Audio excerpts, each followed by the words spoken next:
Allah Subhanahu wa taala berfirman, "Innamal mu'minuna ikhwah."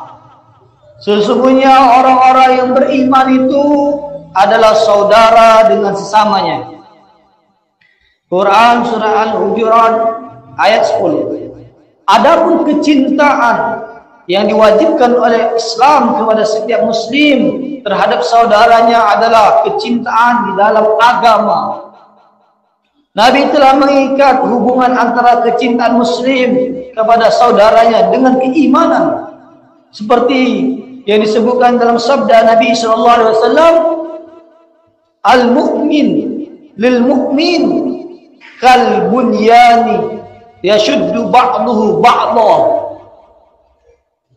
Al-mu'min, orang beriman, lil mu'min, kepada sesama beriman, sesama orang beriman, adalah sekokoh bangunan, satu bangunan yang setiap komponennya, setiap isinya, setiap dalamnya saling mendukung kepada yang lain.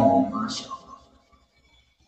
Di antara tanda-tanda kecintaan seorang mukmin kepada mukmin lainnya adalah saling menyayangi, saling mengasihi, saling menanggung di antara sesamanya, saling memuliakan, bukan saling merendahkan, menghina, menjatuhkan. Misalnya orang kaya yang menyantuni orang-orang miskin untuk meringankan kesulitan dan kemiskinan mereka. Karena orang-orang miskin juga termasuk saudara dengan sesama muslim. Setiap saudara harus memenuhi kebutuhannya saudaranya yang lain.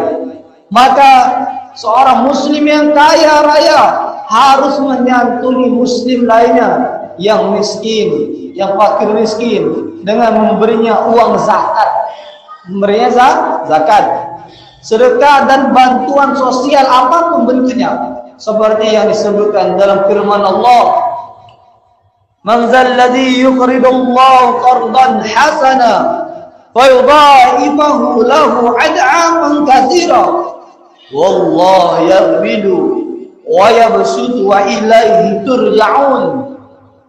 Barang siapa yang memberi pinjaman bagi Allah dengan pinjaman yang bagus, maka dia akan melipatkan gandakan balasannya dalam jumlah yang besar. Dan ada kalanya Allah memberi kesempitan, dan ada kalanya pula dia memberi keluasan, dan hanya kepadanya lah kalian akan dikembalikan. Quran surat Al-Baqarah ayat 245. Jemaah yang dirahmati Allah Subhanahu wa taala, perlu kita ketahui bahwa berbuat baik mengandung semua arti kebaikan dan semuanya wajib diwujudkan, terutama tolong-menolong dalam kebajikan dan ketakwaan, agar setiap orang miskin merasa dipedulikan oleh umat Islam yang mampu. Ada sejumlah nas-nas syariat yang menganjurkan setiap muslim untuk menolong saudaranya yang mendapat musibah, kemiskinan atau cobaan-cobaan lain, seperti disebutkan dalam firman Allah, "Aminu billahi wa rasulihi wa anfiqu mimma ja'alakum mustakhlafina fihi." Berimanlah kalian kepada Allah dan kepada Rasulnya, dan nafkahkanlah sebagian dari apa yang dia jadikan kalian milikinya. Quran surat Al-Maidah Al-Hadis ayat 7. Masya Allah. Kemudian Allah berfirman, "Innal musaddiqina wal musaddaqat wal musaddiqat, innal musaddiqina wal musaddiqat wa qardullaha qardan hasana yudha'afu lahum wa lahum ajrun 'azim wa lahum ajrun karim wa lahum ajrun karim."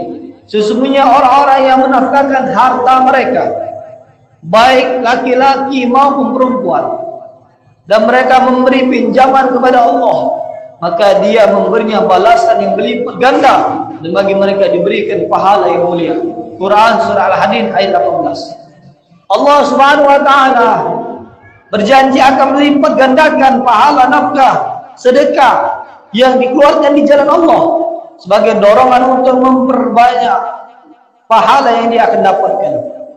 Karena amal sedekah yang kita keluarkan untuk masjid, kemudian kita kasihkan, kita berikan kepada fakir miskin, kaum duafa, kemudian kepada anak yatim piatu, anak-anak pondok menghafal Quran, maka sedekah itu akan menolong kita. Dia akan datang ketika kita kesulitan. Dia akan tolong kita dalam kita kesulitan.